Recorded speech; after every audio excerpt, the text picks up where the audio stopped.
नमस्कार, सुलगता सवाल देख रहे हैं आप और मैं हूं आपके साथ दिव्या सिंह। लोकसभा चुनाव की तैयारी तेज है।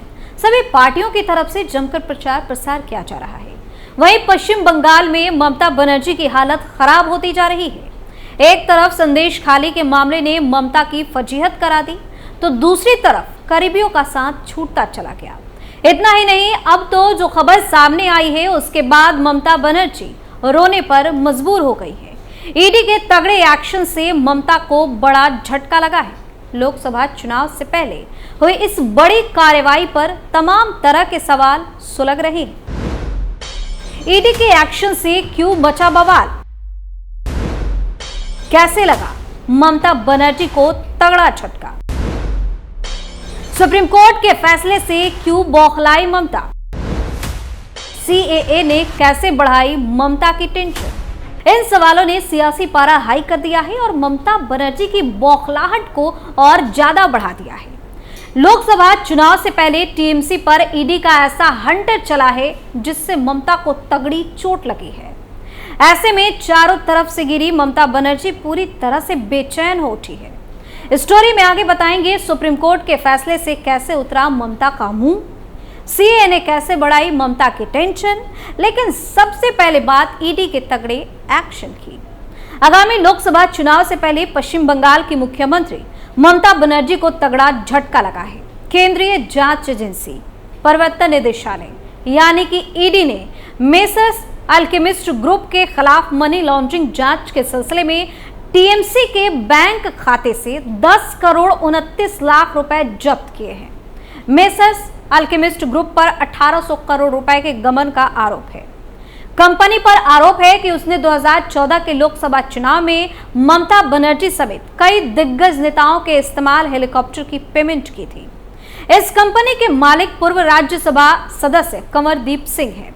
वहीं कंपनी पर आरोप है कि ग्रुप ने 2 अलग अलग नाम से रियल एस्टेट की कंपनी में हजारों लोगों को प्लॉट, फ्लैट और घर देने का वादा कर उनसे करोड़ों रुपए इकट्ठा किए और पैसे को अपनी अन्य कंपनियों में इन्वेस्ट कर दिया। मामला सामने आने के बाद सीबीआई ने कोलकाता और लखनऊ ब्रांच में एफआईआर दर्ज की थी। जांच में सामने आया कि 2014 के लोकसभा चुनाव में ममता बनर्जी के अलावा तृणमूल कांग्रेस पार्टी के कई नेताओं, जिनमें मुकुल रॉय, मुनमुन सेन, नुसरत जहां और अन्य शामिल हैं, इन्होंने चुनाव प्रचार के लिए जो हवाई सेवाओं का इस्तेमाल किया था उसका पेमेंट अल्केमिस्ट कंपनी के खातों से किया गया था। मामला पैसों की हेराफेरी का था। ऐसे में ईडी ने भी मनी लॉन्ड्रिंग की जांच शुरू की और अब टीएमसी पार्टी के 10 करोड़ 29 लाख रुपए जब्त कर लिए हैं। बताया जा रहा है कि आने वाले समय में ईडी इन तमाम नेताओं को समन भेजकर पूछताछ के लिए बुला सकती है। ईडी की ओर से जारी बयान में कहा गया है कि कंपनी ने 2014 के लोकसभा चुनाव प्रचार के दौरान टीएमसी पार्टी की ओर से ली गई विमानन सेवाओं के लिए हेलीकॉप्टर कंपनियों को भुगतान करने के लिए इन पैसों का इस्तेमाल किया था। एजेंसी ने कहा कि जांच में पाया गया है कि जनता को धोखा देकर इकट्ठा किए गए पैसे का एक हिस्सा अल्केमिस्ट ग्रुप ने टीएमसी की ओर से इस्तेमाल किए गए विमानों और हेलीकॉप्टरों के किराए के भुगतान के रूप में इस्तेमाल किया है। तो अब इस मामले में ममता बनर्जी सहित कई नेता ईडी की रडार पर है। माना जा रहा है कि पूछताछ के लिए नेताओं को समन भेजा जा सकता है। जिस तरह से लगातार ईडी के तरफ से टीएमसी नेताओं को समन भेजे जा रहे हैं, उसके बाद से टीएमसी में बवाल मचा हुआ है। वहीं दूसरी तरफ सुप्रीम कोर्ट से भी पश्चिम बंगाल की ममता सरकार को तगड़ा झटका लगा है। कोर्ट ने बंगाल सरकार की ओर से दायर याचिका पर सुनवाई करने से इनकार कर दिया है, जिसमें संदेश खाली मामले की सीबीआई जांच पर रोक लगाने की मांग की गई थी। पिछले दिनों कलकत्ता हाईकोर्ट ने संदेश खाली मामले की सीबीआई जांच का आदेश दिया था। इसके बाद ममता सरकार ने सुप्रीम कोर्ट में हाई कोर्ट के आदेश को चुनौती दी थी। सुप्रीम कोर्ट ने बंगाल सरकार की याचिका पर टिप्पणी करते हुए पूछा कि संदेश खाली मामले के मुख्य आरोपी शाहजहां शेख को पुलिस इतने दिनों तक गिरफ्तार क्यों नहीं कर पाई। इसके जवाब में बंगाल सरकार की ओर से पेश वकील ने जवाब दिया कि पुलिस ने मामले में पहले ही 7 लोगों की गिरफ्तारी की थी, केवल एक गिरफ्तारी नहीं हो सकी थी। बंगाल सरकार की इस दलील पर जस्टिस मेहता ने कहा कि राज्य पुलिस को आरोप पत्र दाखिल करने में कितना समय लगता है। वहीं ईडी की ओर से पेश वकील एसवी राजू ने सुप्रीम कोर्ट को बताया कि मामले के मुख्य आरोपी शाहजहां शेख ने उनके अधिकारियों के खिलाफ एफआईआर भी दर्ज कराई है। ईडी ने इस मामले में बंगाल पुलिस पर सवाल खड़े करते हुए कहा कि इस पूरी घटना में पुलिस की भूमिका बहुत खराब रही थी। यहां तक कि मुख्य आरोपी को सीबीआई को सौंपने में भी बड़ी हीला हवाली की गई। वहीं संदेश खाली में ईडी अधिकारियों की पिटाई की घटना के बाद मामले का मुख्य आरोपी शाहजहां शेख काफी दिनों तक फरार रहा। करीब 55 दिनों की फरारी काटने के बाद बंगाल पुलिस ने 29 फरवरी को शाहजहां शेख को गिरफ्तार किया। चारों तरफ से मुसीबत में गिरी ममता की टेंशन मोदी सरकार ने अब बढ़ा दी है। एक के बाद एक ममता फंसती जा रही है। बता दें कि लोकसभा चुनाव की सियासी तपिश के बीच मोदी सरकार ने सीएए को लेकर अधिसूचना जारी कर दी। इसके साथ ही देश भर में सीएए कानून लागू हो गया। सीएए के तहत पाकिस्तान, बांग्लादेश और अफगानिस्तान से भारत आए गैर मुस्लिम को नागरिकता मिल सकेगी। 2024 के लोकसभा चुनाव की सियासी पिच पर उतरने से पहले मोदी सरकार ने सीएए को लागू कर अपने हिंदुत्व के तरकश में एक और तीर सजा ली है, जिससे एक साथ कई राजनीतिक हित साधने की रणनीति में है। ऐसे में सवाल उठता है कि सीएए के लागू होने से लोकसभा चुनाव पर क्या ही असर पड़ेगा। तो सीएए की अधिसूचना जारी होते ही बीजेपी ने अपने सोशल मीडिया प्लेटफॉर्म एक्स पर लिखा, जो कहा सो किया।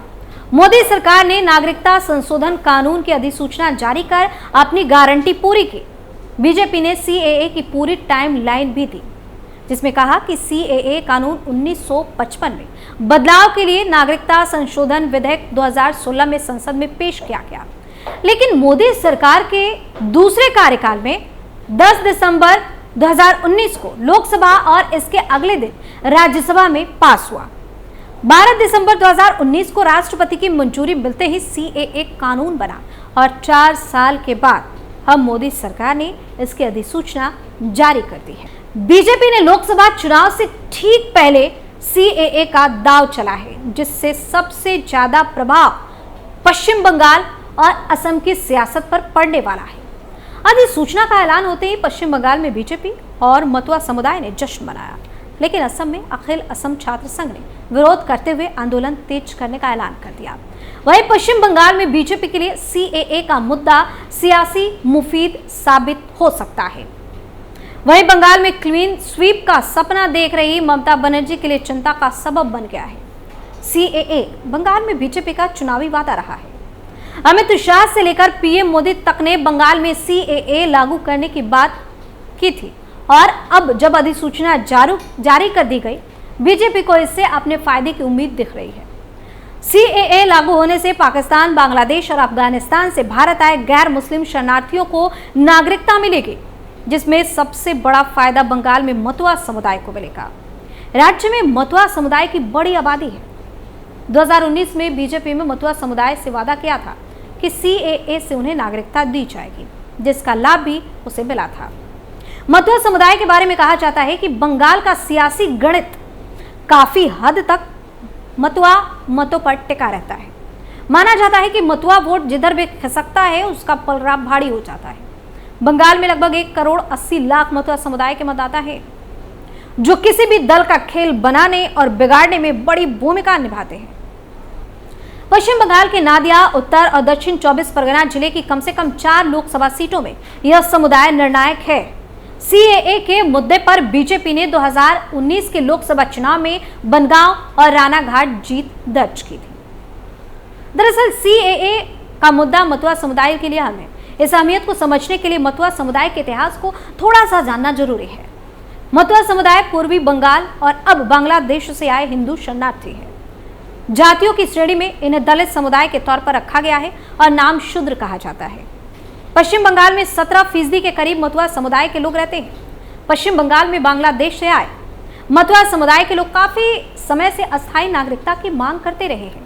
ये हिंदू शरणार्थी हैं जो देश के विभाजन के दौरान और बाद के दशकों में बांग्लादेश से भारत पहुंचे।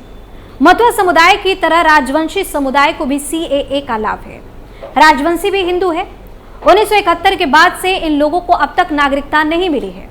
पश्चिम बंगाल के 4 जिले नादिया, उत्तर 24 परगना, दक्षिण 24 परगना और पूर्वी बर्दवान में मतुआ समुदाय का बड़ा प्रभाव है। इस तरह पश्चिम बंगाल की कुल 42 लोकसभा सीटों में से 10 अनुसूचित जनजाति की सीटें हैं। इनमें से 4 लोकसभा सीटों पर मतुआ संप्रदाय का जबरदस्त प्रभाव है। मतुआ के साथ साथ राजवंशी समुदाय की भी अस्थायी नागरिकता की डिमांड पुरानी रही है।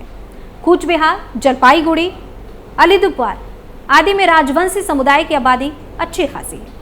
ऐसे में राजवंशी समुदाय का असर उत्तर बंगाल की 4 से 5 लोकसभा सीटों पर है।